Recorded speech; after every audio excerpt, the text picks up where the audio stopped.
Lieben, ich habe heute richtig Bock mit euch Weihnachtsengel zu basteln. Was ich unter Weihnachtsengel verstehe, das zeige ich euch in diesem Video.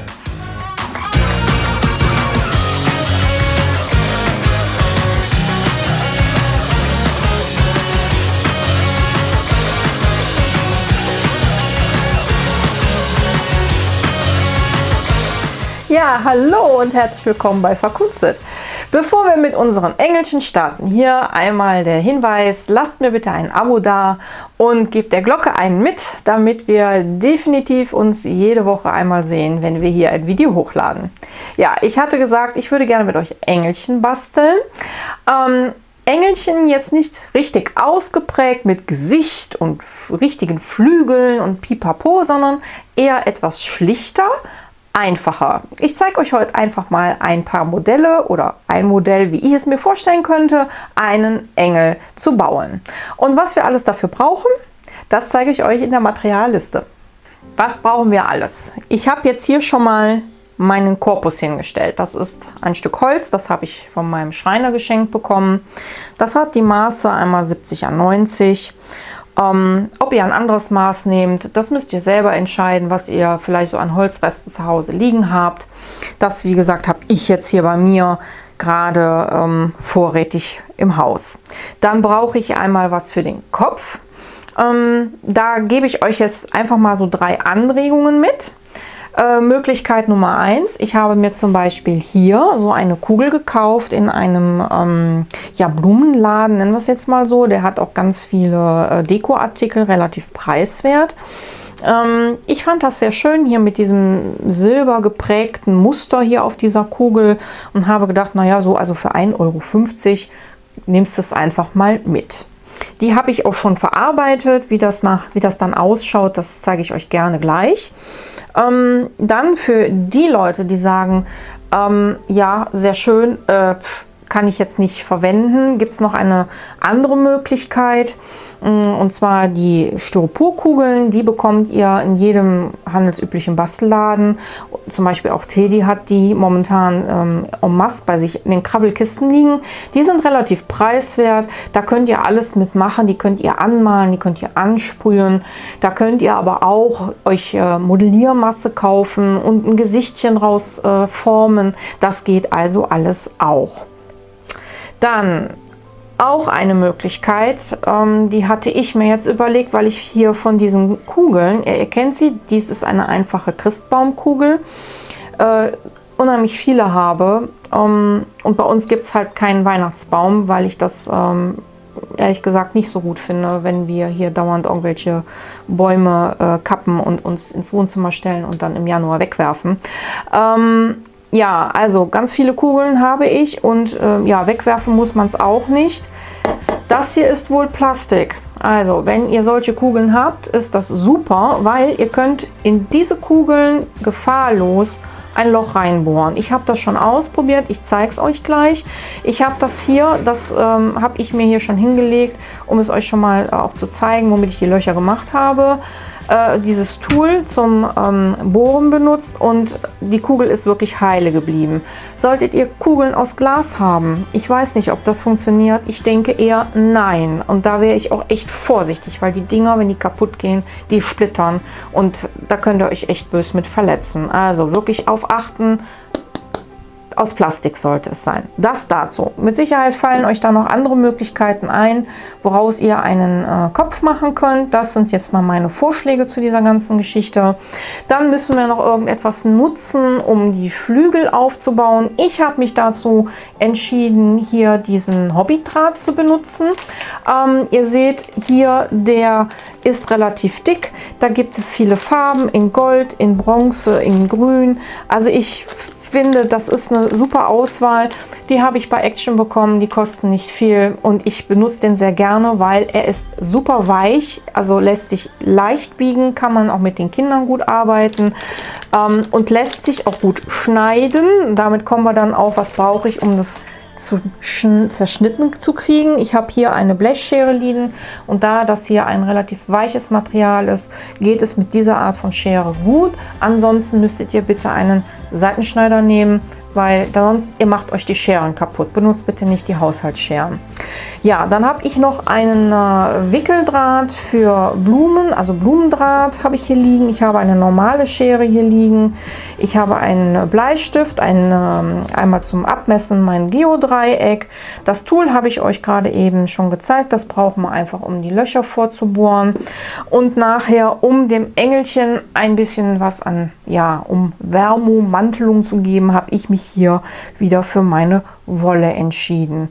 Ja, und hier noch was einmal zum Dekorieren, Leim für die Befestigung. Ich glaube, damit haben wir alles, was wir brauchen. Legen wir los. Gehen wir es einfach Schritt für Schritt durch. Ich habe jetzt hier schon mal ein Flügelpaar vorbereitet und ihr seht schon, ich habe hier so 2 Drahtstücke noch nach vorne stehen. Die werden wir gleich brauchen, um hier die Flügelchen in die vorbereiteten Löcher reinzustecken und nachher mit Leim einmal festzumachen. Das, was ich euch gerne zeigen wollen würde, wäre, wie ich die Flügelchen gemacht habe, damit ihr das gegebenenfalls so nachmachen könnt. So, ich habe also hier meinen Draht und ihr werdet jetzt gleich schon sehen, wie biegsam dieser Draht ist, wie leicht der sich eigentlich formen lässt. Der Nachteil an der ganzen Sache ist allerdings, wenn ihr einmal falsch reinfasst in den Draht, ihr seht es jetzt schon hier, hat man direkt eine Delle drin. Gut, das ist jetzt so ein bisschen blöd, ja, also ich sag einfach mal, muss man halt mit leben. Dass der halt dann schon ein bisschen die Verformung hat, da muss man halt ein bisschen aufpassen, wenn man reinfasst. So, ich drehe mir das jetzt so, das nehme ich als Endpunkt für mich und gehe hier einmal hoch, komme dann hier wieder herunter in die Geraden, biege mir das jetzt hier so ein bisschen schon mal an. Jetzt habe ich ja hier einmal die Möglichkeit, nach oben wegzugehen. Das werde ich dann auch tun. Das heißt, das Stück geht hier weg. Und dieses Stück hier wickel ich hier um das gerade herunterkommende Stück. Ich zeige es. Und ihr seht, ich verbiege schon selber hier den Draht. So. Wie viele Umschlingungen ihr da macht, da müsst ihr mal gucken. Und lasse im Prinzip ein Stück nachher nach hinten hier so weglaufen. Ich zeige es einmal hier.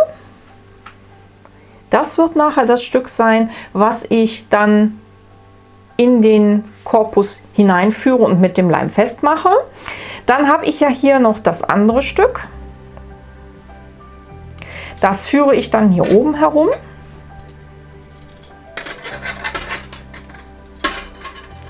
So, und wenn ich dann hier angekommen bin, wickel ich das genauso. Jetzt kann ich mir das aber schon was abschneiden, weil so lange brauche ich es nicht.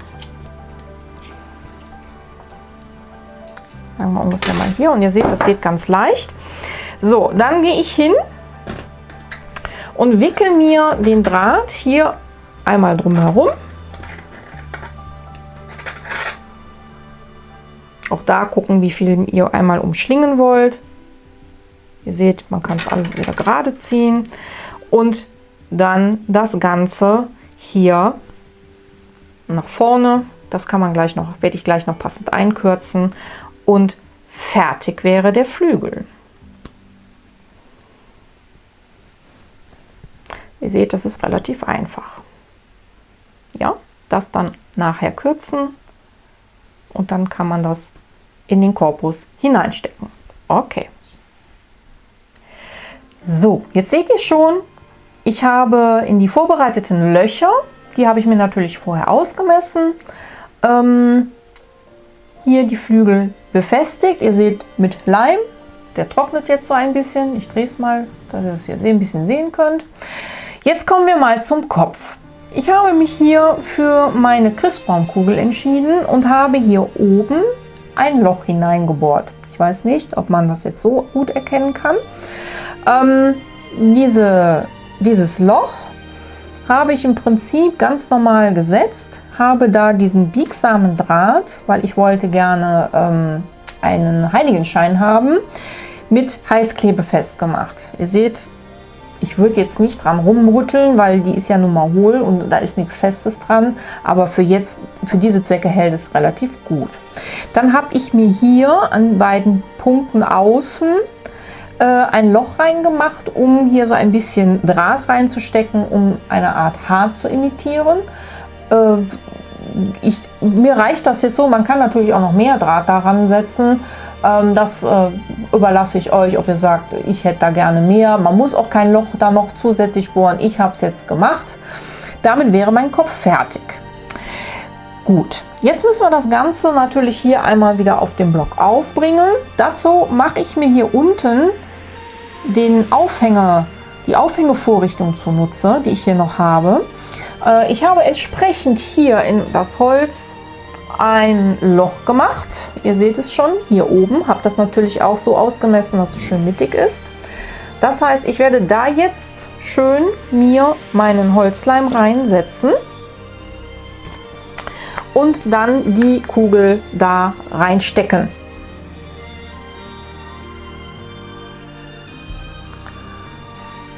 Leim rein. Gucken, dass natürlich der Kopf richtig rum ist. Und einmal reinstecken damit. Na, kriegst du Schlagseite, finde ich nicht gut. So. Und so wäre eigentlich schon ein kleiner Engel fertig. Herzlich willkommen. Jetzt müssen wir ihn noch schön machen. So, zum Abschluss habe ich jetzt noch die gelbe Wolle genommen, also die senffarbene Wolle, und habe sie hier einmal oben rumgelegt, habe hier mit Heißklebe die Sternchen dran geklebt und hier unten, um so ein bisschen die Troddeln festzuhalten, mir von dem goldfarbenen Draht etwas rumgelegt als Spirale, damit das jetzt hier nicht alles so aufröffelt. Ich finde, er ist total süß geworden, schlicht, aber doch schön. Man kann natürlich noch viel mehr machen. Man kann die Flügel noch ein bisschen ausarbeiten, wenn man das möchte. Man könnte hier noch Schrift aufbringen. Man könnte den Holzblock noch anmalen. Also da gibt es noch ganz viele Möglichkeiten, was man damit machen kann. Aber ich persönlich finde es jetzt so am schönsten. Was meint ihr? Also ich finde ihn super, super schön. Ja, zum Schluss noch mal ein kleiner Hinweis in Sachen, wie kriege ich den Draht glatt gezogen. Hier mit so einem Holzschraubenzieher rund kann man ihn eigentlich sehr schön glatt ziehen. Heißt einfach hier oben drauf einmal stramm drüber ziehen und dann lösen sich diese ganzen Verdellungen wieder auf. Wir haben es ausprobiert, klappt wirklich super. Ja, ich hoffe, es hat euch Spaß gemacht. Das ist so der Start schon so ein bisschen in die weihnachtliche Zeit.